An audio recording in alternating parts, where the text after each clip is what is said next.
मैं हूँ फलक नाज और टुनीशा से मेरा बहन का रिश्ता था। भले ही खून का रिश्ता नहीं था, लेकिन एक एहसास था, एक बॉन्ड था जो हमने बहुत अच्छे से शेयर किया है। मैं उससे मिली थी इनके शूट पे जब हम लोग लद्दाख गए थे। मैं पहली बार उससे मिली थी एयरपोर्ट पे। तब से लेके अब तक मेरा उससे बड़ी बहन का रिश्ता था। उसको तकलीफ में हम नहीं देख सकते थे किसी भी कीमत पर, उसमें चाहे शिजान हो, चाहे मैं हूँ या मेरी मदर हूँ। हिजाब, दरगाह, ये कहीं से कहीं तक उठता ही नहीं सवाल, क्योंकि हम जो भी अपना रिलीजन मानते हैं वो हमारी पर्सनल चीज़ है, हमारी पर्सनल स्पेस में होता है। हम उसके लिए यहाँ पे किसी को फोर्स नहीं करते, ना हमारा राइट है किसी को फोर्स करना, ना ही हम पब्लिक में दिखाते हैं सबके सामने। आप लोग हमें सालों से जानते हैं, हमारी पूरी लाइफ आप लोगों के सामने एक खुली किताब की तरह है। अब बात आती है कि उसको हमने फोर्स किया, या उसका वो जो हिजाब लेने वाला फ़ोटो जो सर्कुलेट हो रहा है वो शो का फ़ोटो है, शो की शूट का फ़ोटो है। उर्दू सिखाना, हम जब मायथो करते हैं, इसने मायथो किया है, मैंने मायथो किया है, हम भी तो हिंदी बोलते ही है ना, शुद्ध हिंदी। हम जब 12-13 घंटे एक कैरेक्टर में शो में रहते हैं, एक आउटफिट में रहते हैं, हम 25 से 30 दिन हम शूट करते हैं, तो वो बहुत नेचुरली हो जाता है कि हम वो लैंग्वेज बोलने लग जाते हैं। और किसी लैंग्वेज का रिलीजन से क्या लेना देना है, हम इंडिया में रहते हैं, इतनी सारी भाषाएं हैं, तो लैंग्वेज बोलना, रिलीजन एक्सेप्ट कर लेना या कन्वर्ट हो जाना प्रूफ नहीं करता है। Firstly this is a very wrong assumption. और रही बात हिजाब, वो शैलेंद्र जी क्लियर कर चुके हैं, रिलीजन बहुत पर्सनल होता है और हम किसी को कभी फोर्स नहीं कर सकते हैं, ना ही करेंगे। और हम जो भी करते हैं वो हम अपनी पर्सनल लाइफ में करते हैं, हम सब चीज़ें सोशल मीडिया पर नहीं डालते हैं। Correct correct. और आप लोग कहाँ रिलीजन पे अटके हुए हैं, यहाँ पे एक मेंटल हेल्थ का सवाल है। लेकिन मैं एक चीज़ बोलना चाहूँगी। जिस दिन फलक उनको उनकी माँ ने, वनीता शर्मा जी, आपकी रिस्पेक्ट में आपको बोलना चाहती हूँ, आपने तो बहुत बदतमीज़ी की है, लेकिन हम अपनी डिग्निटी हमें मालूम है कि हमें कहाँ कैसे मेंटेन करनी है। आपने बोला कि फलक नाज उसको दरगाह पे लेकर गई, तो आपकी बेटी आपसे सब कुछ शेयर करती थी, तो आपको ये नहीं पता कि दरगाह पे वो किस दिन गई है, कहाँ पे गई है। आजकल सोशल मीडिया है, सोशल मीडिया पे उसने कहाँ फ़ोटो अपलोड की है, किस दरगाह पे वो एक्चुअली गई है और कितने बजे गई है, किस डेट में गई है। तो आप प्रूफ भी तो लेकर आइए ना। आप कुछ भी, मतलब कुछ भी आप बोल रही हैं। आपने एक चीज़ बोली कि आपकी बेटी को शिजान ने थप्पड़ मारा। आप में से बच्चे होंगे, किसी के बच्चे हैं आपके, किसी के, सबके होंगे। आपको अगर आपका बच्चा आके बोलता है कि मुझे थप्पड़ मारा गया है और सेट पे मारा है या मुझे टॉर्चर किया जा रहा है, आप लोग क्या करेंगे? क्या करेंगे आप लोग? आप लोग इंतज़ार करेंगे? आप लोग सिर्फ फ़ोन पे कॉन्वर्सेशन करेंगे? आपका फर्स्ट रिएक्शन क्या होगा? हमारे बच्चे को थप्पड़ मार दिया और मैं बैठी हुई हूँ, मैं एज ए माँ होने के नाते बात कर रही हूँ। आप फादर हैं तो मैं क्या करूँगी? मैं बैठी रहूँगी, बस मैं फ़ोन पे बात कर रही हूँ। मेरे घर पे उनका आना जाना था, मेरे घर पे आती थी, वो मुझे फ़ोन करके कह सकती थी, मेरे घर पे डायरेक्ट आ सकती थी। वो आती थी मेरे घर के ऊपर, मैं डिनाई नहीं कर रही हूँ। अच्छे से खाती थी, पीती थी, बात करती थी, रहती थी, सब कुछ था उनका। तो जब ये इंसिडेंट हुआ, उन्होंने इंतज़ार क्यों किया? वो मेरे घर पे क्यों नहीं आई? उन्होंने शिजान को थप्पड़ क्यों नहीं मारा? उन्होंने मुझसे क्यों नहीं कहा? वो इंतज़ार कर रही थी कि टुनीशा कुछ ऐसा स्टेप उठाए, वो ये चाहती थी। और एक चीज़, सबसे इम्पोर्टेंट चीज़, उनकी इकलौती बच्ची गई है। इकलौती बच्ची, मतलब मेरे तो अल्हम्दुलिल्लाह और भी बच्चे हैं, लेकिन किसी की इकलौती बच्ची हो या किसी के 3 बच्चे हो, ये चीज़ मैटर नहीं करती। माँ बाप के लिए हर बच्चा मैटर करता है। किसी बच्चे ने सुसाइड किया है और कल की डेट में उनका वकील पावर ऑफ अटर्नी ले रहा था। वो पावर ऑफ अटर्नी किसी को दे के जा रही है। आपकी ज़िंदगी में कुछ नहीं बचा है, आपकी औलाद चली गई है, आपकी लाइफ में कुछ नहीं बचा। आपकी लाइफ का भी एक मकसद होना चाहिए कि आपकी बच्ची ने ऐसा क्यों किया है, ये दुनिया के सामने आना चाहिए। और वो पावर ऑफ अटर्नी उस बच्ची के केस की वो दे के जा रही हैं और वो चली गई हैं। वो ये कैसे कोई माँ कर सकती है? आप कर सकते हैं ये, जब तक कि उसको जस्टिस ना मिले। टुनीशा फॉर जस्टिस, एग्जैक्टली हम भी चाहते हैं। मेरी बच्ची थी, वो मेरी बच्ची थी।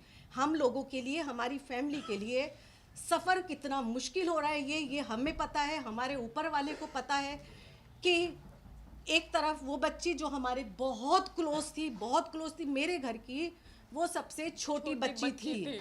वो भले ही 20 साल की थी, लेकिन मेरे लिए वो 10 साल की बच्ची थी। वो एक तरफ वो बच्ची जो चली गई है, और दूसरी तरफ मेरा बच्चा जो इनोसेंट है, जिसने कुछ नहीं किया, उसको भेजने की तैयारी में उसकी माँ मेरे बच्चे पे एलिगेशन लगा रही है। क्या चाहती हो आप वनीता जी? आप क्या चाहती हो? एक बच्ची ने सुसाइड कर लिया और दूसरी माँ का बच्चा भी सुसाइड कर ले, आपके टॉर्चर करके, आपके प्रेशर में आके। जो पिक्चर सर्कुलेट हो रही थी, जिसको बहुत अलग पॉइंट ऑफ व्यू से देखा गया है, तो मैं एक लॉजिक आपको देती हूँ। जब हम सेट पे होते हैं और कोई आउटफिट होता है, स्पेशली जब हम माइथो कर रहे होते हैं, तो हम पूरा दिन उसी गेटअप में रहते हैं, क्योंकि हमें रेडी होने के लिए बहुत टाइम लगता है। कपड़ों को चेंज करके वापस से निकालें, फिर शॉट में जाएं, ऐसा नहीं होता है। वो जो पिक्चर सर्कुलेट हो रही है, वो ये पिक्चर है जो कि आप देख सकते हो। टुनीशा की प्रोफाइल से पोस्ट की गई है, ये इधर, ये वो पिक्चर है जो टुनीशा की प्रोफाइल से पोस्ट हुई है, और इसका ये नीचे यहाँ पे 3 सितंबर लिखा है, और उसका कैप्शन भी है, wishing you all happy Ganesh Chaturthi. और ये पिक्चर में उसने हिजाब पहना हुआ है, और ये क्योंकि उनका ऑलरेडी सीन शूट हो रहा था, जिसमें ये देखिए, ये वो एपिसोड का है जो एपिसोड टेलीकास्ट हुआ है, एपिसोड 21 14 सितंबर, यहाँ क्लियरली लिखी है। और क्योंकि बैंक होता है और हम लोग टेलीकास्ट शूट पहले करते हैं, बाद में टेलीकास्ट आता है, तो ये टेलीकास्ट डेट इधर है और ये एपिसोड का है। सो इसको जो उनके मामा बोल रहे हैं, पवन शर्मा जी, कि उनको हिजाब पहना दिया गया था, दिस इज द प्रूफ। ये हिजाब चैनल की तरफ से पहनाया गया है, हमारी तरफ से नहीं। कुत्ता,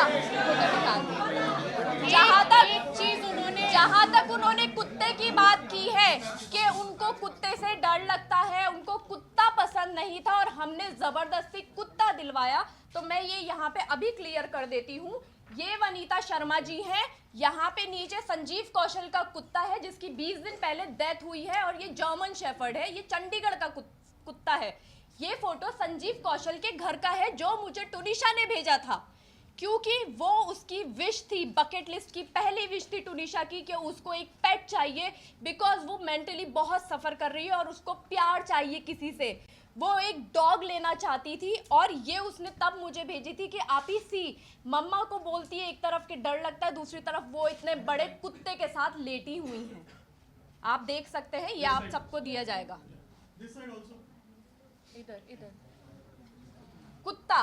रही बात टैटू की, टैटू यहाँ पे कोई किसी को जबरदस्ती नहीं बनवा सकता। इट्स आपके ऊपर कोई भी सुई नहीं लगवा सकता जबरदस्ती। टैटू उसकी दूसरी बकेट लिस्ट विश थी। उसने जो इंस्टा पे पोस्ट भी किया है, जब उसने टैटू बनवाया था, उसने कैप्शन में बहुत क्लियरली लिखा है, bucket list and done. Exactly मैं उसके लिए वो थी जो उसकी बकेट लिस्ट क्लियर करवा रही थी, क्योंकि वो आप ही से सब कुछ शेयर करती थी, वो अम्मा से सब कुछ शेयर करती थी। बात रही आप ही और अम्मा की, हमें यहाँ पे शिजान के या शफक के जितने भी जानने वाले हैं, दोस्त हैं, वो इनके कॉन्टेक्स्ट में हमें आप ही और अम्मा बोलते हैं। हम हैं आप ही और अम्मा। हम जब सपोज मैं किसी और अदर कास्ट के फ्रेंड के घर पे जा रही हूँ, माई फ्रेंड इज हिंदू, और मैं उसकी मासी से मिलती हूँ, मैं उनको ऑटोमेटिकली मासी ही बोलेंगे। It is very obvious. आप लोगों के भी फ्रेंड्स होंगे, आप लोग उनके पेरेंट्स को या भाई बहनों को मम्मी पापा भैया भाभी यही करके बोलते होंगे ना। तो ये तो एक बहुत जनरल सी चीज है। इन सब चीजों से धर्म बदल, ये इतना गंदा, इतना उसको इतना गलत और मरोड़ दे के दिया बताया है कि बस फंस जाए किसी फंस तरह। जाए। मतलब ब्लैकमेलिंग, ब्लैक मैजिक, हिजाब, ब्लैक मैजिक क्या था ये? Black magic, what is black magic? Seriously actually आप मेंटल हेल्थ को छोड़ के, वो पॉइंट हटा के आप सब कुछ बोल रहे हो। आपने एक बार नहीं बोला कि मेरी बच्ची की मेंटल हेल्थ ठीक नहीं थी और मैंने ध्यान नहीं दिया। टुनीशा ने 2018 में उसने एक आर्टिकल निकाला था जिसमें उसने बहुत क्लियरली बोला है कि मुझे मेरी ग्रैंड मदर और मेरी कज़न सिस्टर के डेथ के बाद से मैं बहुत एंजाइटी से निकल रही थी। मैं सेट पे जाती थी तो मुझे ज़ॉम्बी फील होता था। वो लड़की इतना क्लियरली बोल के गई है और उनकी मम्मी अभी भी इसी डिनाइल में है कि उनकी बेटी को सिर्फ ओसीडी था। वो काम नहीं करना चाहती थी, लेट मी क्लियर दिस। उसको घूमना था, उसको दुनिया देखनी थी। वो कभी बाहर नहीं निकली। पहली बार हमारे साथ बीच पे गई थी वो बच्ची, फॉर गॉड सेक। दाना पानी और वो बहुत खुश थी। वो बहुत खुश थी, उसने पहली बार बाहर की जिंदगी देखी और थी। मैं एक बात बोलूं, हमें बहुत फक्र है कि हमने 5 महीने उसको बहुत खुशी दी है। बहुत खुशी दी। काश हम उससे पहले मिले होते और जितना साल वो जी है ना बच्ची, हम उसको शायद और खुशी दे सकते। सीना ठोक के ये बात बोलती हूँ मैं। उसकी तो क्या उनकी मम्मी उन्हें बाहर जाने नहीं देती थी? नहीं जाने देती थी, वो बहुत फोन करती थी। ये बात पुलिस कर रही है इन्वेस्टिगेट कि उनको कितने कॉल्स। जब मैं लद्दाख में थी टुनिशा के साथ, मेरे फोन पे मिस्ड कॉल्स हैं, बैक टू बैक कॉल। मतलब उठाया, हाँ जी मम्मा, हाँ टुन्नू खाना खा लिया, हाँ जी मम्मा, अच्छा मैं अभी सोने के लिए लेटी हूँ, कट टू वापस फोन। वो इतने फोन करती थी कि टुनिशा फोन फेंक दिया करती थी अपना। ये मेरे सामने हुआ है, ये पूरी यूनिट के साथ होता था क्योंकि वो यूनिट में भी सबको फोन लगाया करती थी। अभी उन्होंने अपने स्टेटमेंट एक सेकेंड अभी उन्होंने अपने स्टेटमेंट में, जहाँ भी वो बैठी होंगी, आई डोंट नो, मैं नहीं देखा, उन्होंने एक चीज़ बोली कि जिस दिन टुनिशा ने, मेरी बच्ची ने जिस दिन ये किया है, ये हादसा हुआ है, उस दिन उससे उनकी बात हुई थी और उस बात में वो इसने ये कहा था और वो बहुत हैप्पी थी। उसने ये कहा था कि मम्मा मुझे क्रिसमस मनाने जाना है।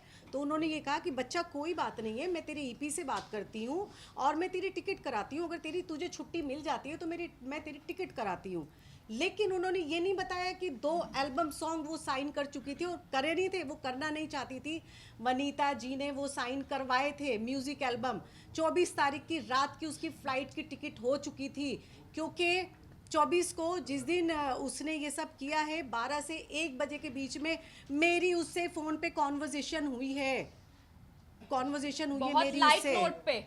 बहुत लाइट नोट पे उसने मुझे ये चीज़ बोली थी कि अम्मा मैं जा रही हूँ क्योंकि मेरे बेटे का बर्थडे था, छोटे वाले का, और 25 को क्रिसमस डे पे और 24 को नाइट में हम लोग उसका कुछ करने वाले थे। तो वो उसको भाईजान बोलती थी। उसने बोला कि अम्मा मैं जो है वहीं से चंडीगढ़ से उसके लिए गिफ्ट लेकर आऊँगी, आप शब्बी भाईजान को बोलना कि मैं वहीं से लेकर आऊँगी। तो मुझे ये चीज़ पता थी कि वो जा रही है, 25 का उसका शूट था और 26 को वो वापस आ रही है। आने के बाद वो वापस से हमसे मिलने वाली थी। 15 या 16 तारीख को उसकी डेट्स दे दी गई थी कि ये अवेलेबल नहीं है, पेंडिंग वर्क है और शूट रिगार्डिंग उसको चंडीगढ़ जाना है। और आप मिसगाइड कर रहे हो, उन्होंने सबको मिसगाइड किया कि वो खुश थी, वो ये एल्बम ही नहीं करना चाहती थी।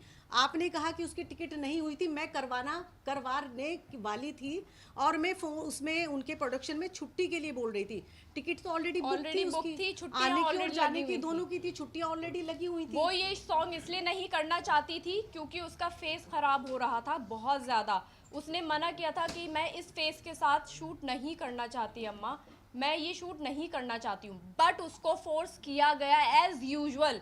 जो उसको अभी तक काम करवाया गया है, फोर्सफुली ही करवाया गया है उस बच्ची से काम।